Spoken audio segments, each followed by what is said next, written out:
अब आते हैं तशख़ीस की तरफ। तशख़ीस में सबसे ज़्यादा ज़रूरी चीज़ पेशेंट की हिस्ट्री है।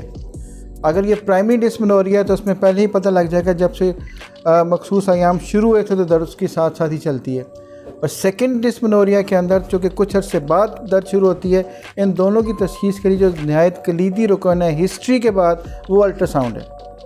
हम अल्ट्रासाउंड में ये देख सकते हैं कि बच्चेदानी के अंदर किसी किस्म की कोई गिल्टी, कोई रसौली, कोई पानी की थैली या कोई इन्फेक्शन तो नहीं है।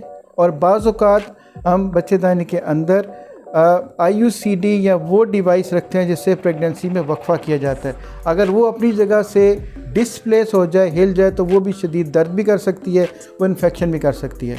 तो अगर हमें ये पता चल जाए कि अल्ट्रासाउंड से या किसी भी टेस्ट से कि ये इसकी कॉज़ क्या है, तो उसको ठीक करना और उसको इलाज करना आसान भी हो जाता है और जल्दी भी हो जाता है। इसके इलाज को हम 2 हिस्सों में तकसीम कर सकते हैं। कुछ चीज़ें ऐसी हैं जो हम घर में कर सकते हैं और कुछ चीज़ें ऐसी हैं जब घर में कंट्रोल ना हो तो फिर वो डॉक्टर के पास जाना चाहिए। वो आगे आपको बताएंगे कि आगे क्या करना चाहिए।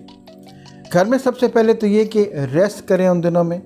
नंबर 2, गर्म पानी से अगर नहाया जाए, बाथ लिया जाए, उससे भी बहुत सूदिंग इफ़ेक्ट बेहतर होता है। इसके अलावा हम गर्म ब्लैंकेट या गर्म बॉटल उसको इस्तेमाल करें उस जगह के ऊपर, तो भी इससे भी दर्द बेहतर हो जाती है।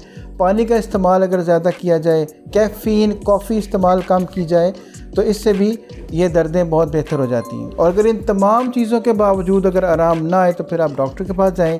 डॉक्टर आपको एक तो हार्मोन्स आपके उनको कंट्रोल करेंगी, प्लस उनके लिए पेन किलर आपको देंगी, और बाज़ औक़ात अगर ज़रूरी हो तो इससे मल्टीविटामिन्स और मुख्तलिफ़ किस्म की अद्वियात दी जाती हैं जिससे दर्द को कंट्रोल किया जा सकता है। और अगर कोई वजह आपको अल्ट्रासाउंड से मालूम हो कि कोई सिस्ट है, फाइब्रॉयड है, इन्फेक्शन है, या जो IUCD या बच्चे कंट्रोल करने वाली जो डिवाइस है वो अपनी जगह पे नहीं है, तो उसको उसके मुताबिक ट्रीट किया जाता है। और आखिर में एहतियात, चूँकि इन अयाम के बारे में पहले से पता होता है कि तकरीबन ये कब शुरू होंगे, तो अगर इसकी तैयारी कर ली जाए तो ये बहुत सारी दर्दों से बचा जा सकता है। मसलन अगर एक्सरसाइज की जाए, उस दौरान मसाज किया जाए, पानी का इस्तेमाल ज़्यादा किया जाए, और चाय और कॉफ़ी कम की जाए, और अगर कुछ पीना ही है तो सबसे बेहतरीन चीज़ वो ग्रीन टी है। फिर अगर हम इस दौरान नट्स इस्तेमाल करें, फलों का इस्तेमाल ज़्यादा रखें, सब्ज़ियाँ ज़्यादा इस्तेमाल करें, और ये भी इस दौरान बेहतर हो सकता है। और ख़ास तौर के ऊपर अगर मसाज किया जाए, गर्म पानी से नहाया जाए, गर्म पानी की बोतल को इस्तेमाल किया जाए दर्द शुरू होने से पहले ही, तो ये दर्द की शिद्दत अव्वल तो बहुत कम हो जाएगी, और ये भी मुमकिन है कि उस तरह से दर्द हो ही ना। सो एहतियात भी मुमकिन है और इलाज भी मुमकिन है।